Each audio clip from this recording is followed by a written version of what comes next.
কলকাতা শিলিগুড়ি রুটে শুরু হলো ড্রিম লাইন কালো সোনার নতুন বাস সার্ভিস। রাইট নাও এদের দুটি বাস চলছে এই রুটে। প্রথম বাসটির টাইম হলো সন্ধ্যে 6:45-এ ছাড়বে আপনার স্প্লানেট থেকে এবং পরের দিন 7:45-এ আপনাকে পৌঁছে দেবে শিলিগুড়িতে।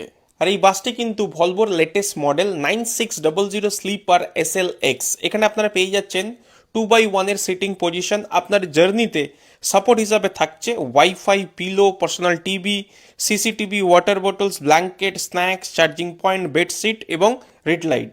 সাথে থাকছে ওয়েটিং লাউঞ্জ। যদি আপনারা সময়ের আগে চলে এসেছেন তো এখানে চাইলে আপনারা বেশ কিছু সময় ওয়েটও করতে পারবেন। আর এই বাসটিতে কিন্তু এনাদের বায়ো টয়লেট নেই। এনাদের যে সেকেন্ড বাসটি রয়েছে, যে বাসটি ছাড়ে 7:15-তে স্প্লানেট থেকে, সেই বাসটিতে আপনারা পেয়ে যাচ্ছেন বায়ো টয়লেট। আমরা জার্নি করেছিলাম এনাদের সেকেন্ড বাসটিতে। এই বাসটিও আপনার পুরো স্লিপার বাস থাকছে 2x1 এর, বাট এটা কিন্তু আপনার ভলভো বাস নয়। এখানে আপনারা পেয়ে যাচ্ছেন বায়ো টয়লেট, তার সাথে রাতে কমপ্লিমেন্টারি ডিনারও। তার সাথে থাকছে প্রথম বাসটির মতো এখানেও wifi, water bottles, blankets, charging point, read light, pillow, bedsheet এবং সিসিটিভি।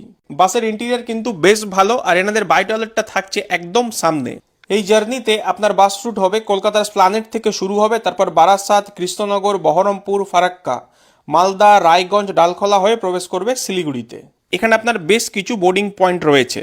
শুধুমাত্র স্প্লানেট থেকে উঠতে পারবেন তেমনটি নয়, আপনারা চাইলে Sealdah, Lake Town, Keshtopur, Baguiati, Kolkata airport, Birati, BT college, Madhyamgram, Barasat, Chakdah, Ranaghat এবং কৃষ্ণনগর থেকেও আপনারা বাসে উঠতে পারবেন।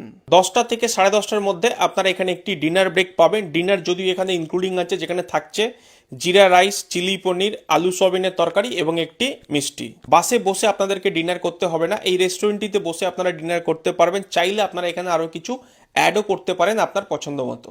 ওভারঅল এক্সপিরিয়েন্স যদি বলি, বেশ ভালো ছিল। আর এখানকার স্টাফদের ব্যবহারও কিন্তু বেশ ভালো। আমাদের বাস পৌঁছানোর টাইম ছিল শিলিগুড়িতে 8:15, 7:55-তে আমরা পৌঁছে গিয়েছিলাম। আর এখানে আমাদের টিকিট ভাড়া পড়েছিল 1475 টাকা। আপনারা টিকিট দুভাবে বুকিং করতে পারবেন। অফলাইনে টিকিট কাটার জন্য শিলিগুড়ি এবং স্প্লানেটে এনাদের কাউন্টার রয়েছে, এবং অনলাইনে টিকিট কাটার জন্য রেড বাস অ্যাপ্লিকেশন এবং ড্রিমলাইন কালো সোনার অফিসিয়াল ওয়েবসাইট থেকেও আপনারা টিকিট কাটতে পারেন। টিকিট প্রাইস কিন্তু ডাইনামিক ফেয়ার আছে, ঠিক যেমনটি হয় রেলে। আমাদের টিকিট ভাড়া পড়েছিল 1 নভেম্বর, আমরা জার্নি করেছিলাম, 1475 টাকা আমাদের নিয়েছিল। আপনি যেদিন জার্নি করবেন মেবি সেম হতে পারে, বা তার থেকে কম, বা তার থেকে একটু বেশি হতে পারে, ডিপেন্ড করছে কেমন টিকিট সেল হচ্ছে তার উপরে। এখানেই শেষ করলাম। আর ভিডিও যদি ভালো লেগে থাকে এবং এই টাইপের ট্যুর অ্যান্ড ট্রাভেলসের ইনফরমেশন পেতে আমাদের চ্যানেলকে ফলো করে লাইক, কমেন্ট, শেয়ার করতে ভুলবেন না।